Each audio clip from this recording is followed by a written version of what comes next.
में गांधी जी इनडायरेक्टली या डायरेक्टली जो कहो वो थे। खेड़ा का जो टेन्यूर है, टाइम है, वो भी 1918 है। ये अहमदाबाद के जस्ट बाद हुआ था, या कहो अहमदाबाद के साथ ही खेड़ा सत्याग्रह शुरू किया गया था 1918 में। जनरली एग्जाम में क्वेश्चन आता है कि आपको क्रोनोलॉजिकली इसको अरेंज करना है, तो ध्यान से देख लेना। हिस्टोरिकल बैकग्राउंड देखेंगे हम लोग, यहाँ पर इशू देखेंगे और फिर गांधी जी का रोल देखेंगे और देखेंगे क्या रिजल्ट मिला। ठीक है, हिस्टोरिकल बैकग्राउंड में आते हैं तो सबसे पहले समझते हैं खेड़ा। खेड़ा गुजरात का एक जिला था, ठीक है, और वहाँ पर बहुत सारे फार्मर्स थे और जो ज़मीन वहाँ की थी वो काफ़ी फर्टाइल ज़मीन थी, जिसमें बेसिकली टोबैको की खेती होती थी। ठीक है, और वहाँ पर खेती होती थी, टोबैको के साथ साथ वहाँ पर जूट वगैरह की खेती होती थी। होता क्या है कहानी, हिस्टोरिकली बैकग्राउंड में अगर हम समझे तो 1918 के पहले ऐसा कई दौर, जैसे 1897 पकड़ लो या 1915 पकड़ लो, ऐसा दौर आया था, बहुत सारा दौर आया था जब वहाँ पर बहुत अलग अलग टाइप का नेचुरल डिजास्टर आया। जैसे कि अकाल पड़ा तो ज़बरदस्त अकाल पड़ा, पानी के बूंद के लिए भी लोग तरस गए। ठीक है, और उस कारण से वहां पर काफी किसानों के साथ प्रॉब्लम होनी शुरू हो गई। क्योंकि आपको पता होगा जो किसान थे उनको खेती करने के खेती करने के लिए टैक्स पे करना पड़ता था।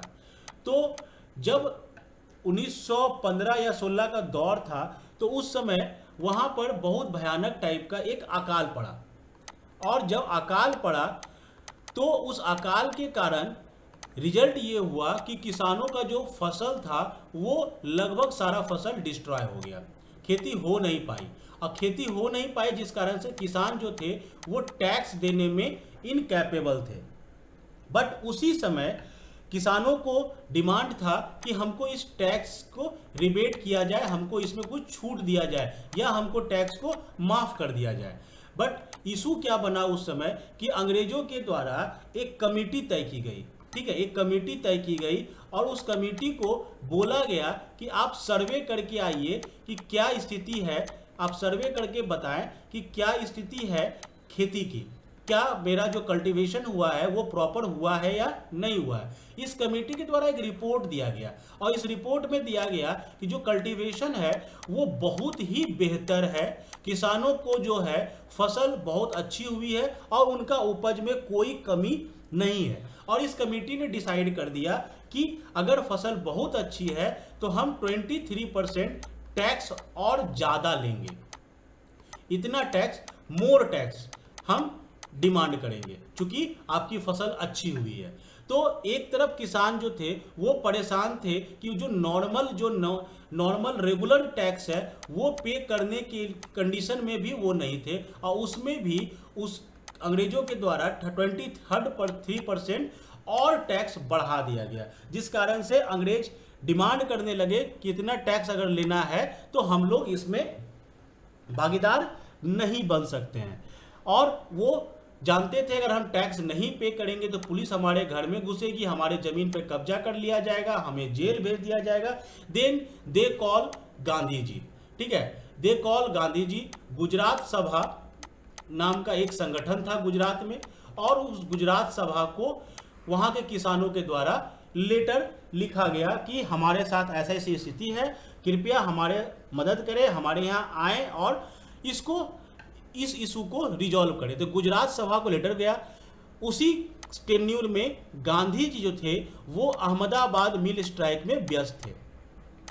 ठीक है, अहमदाबाद मिल स्ट्राइक जस्ट अभी पढ़ाए भी थे, 1918 का ही दौर था, उस समय गांधी जी अहमदाबाद मिल स्ट्राइक में व्यस्त थे। सो गांधी जी ने, ठीक है, गांधी जी ने उस समय वल्लभ भाई पटेल को कहा कि आप जाओ वहाँ और जाकर जो वहाँ के किसान हैं उनके साथ मिलो, उनकी बातों को सुनो और उनके समस्याओं को डॉक्यूमेंटेशन करना शुरू करो। अगर हम इधर से फ्री होंगे तो हम भी पहुंचेंगे। सो वल्लभ भाई पटेल खेड़ा पहुंचते हैं और खेड़ा पहुंचकर वो किसानों से बात करते हैं, उनके सर्वे किए, उनसे उनकी समस्याओं को समझे, और इस समस्याओं को समझने के साथ साथ वो इसका एक रिपोर्ट बनाकर अंग्रेजों के सामने प्रस्तुत किए कि एक्चुअल में किसानों की जो स्थिति है वो ये है कि वो रेगुलर टैक्स नहीं पे कर सकते हैं और इस समय आप 23% मोर टैक्स की डिमांड कर रहे हैं। बट अंग्रेजों ने उनके इस बात को नहीं माना। क्यों नहीं माना? क्योंकि उनका कमेटी था, कमेटी तो बोल चुका था पहले ही कि बहुत अच्छा खेती हुआ है, बहुत अच्छा फसल हुआ है।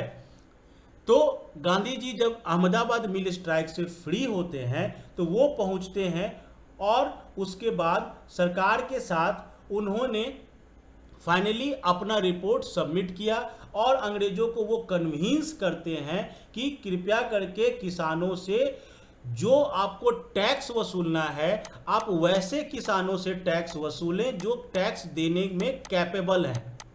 ठीक है, जो टैक्स देने में कैपेबल है और वो जो गरीब किसान है उनका आप फ्री कर दें टैक्स से।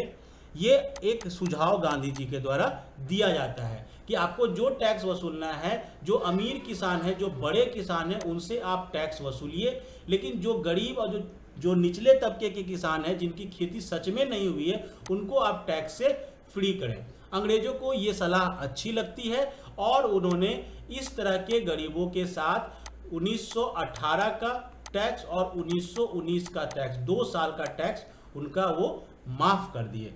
ठीक है, यहीं पर आपको वल्लभ भाई पटेल और इंदुलाल याग्निक साथ ही अन्य लोगों का नाम आना शुरू हुआ।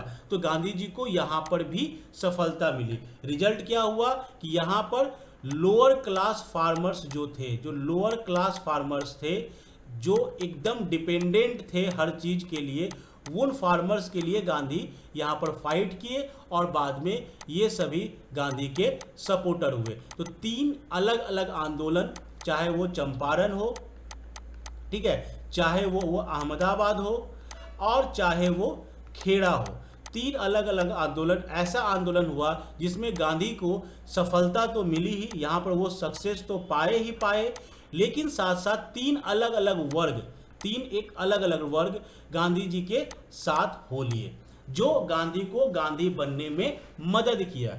उसके साथ साथ तेजी से गांधी जी जब यहाँ से आगे बढ़े तो जल्द ही जल्द उनको और भी समस्याओं से उनको समस्याएं समझ आनी शुरू हुई। जैसे पहला समस्या था वो था हिंदू मुस्लिम यूनिटी।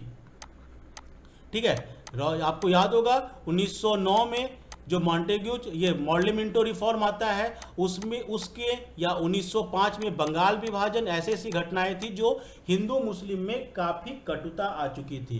तो हिंदू मुस्लिम यूनिटी एक बहुत बड़ी समस्या थी।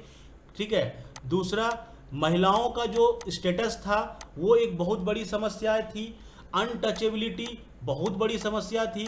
तो इन सब समस्याओं को गांधी जी रीड करते हुए आगे बढ़े और अपने आगे आने वाले आंदोलन में इनकी ये जो मंशा थी कि मजदूर, किसान, ठीक है, छोटे किसान, ये तो हमारे साथ आ ही गए, अब महिलाओं को बाहर लाना है।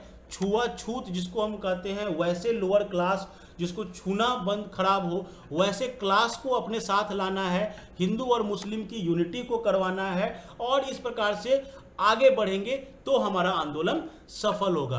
तो आगे का जो टारगेट था उनका, वो टारगेट कुछ इसी प्रकार का था और तुमको वो टारगेट दिखेगा भी 1919 के बाद। तो गांधी जी का ये वाला दौर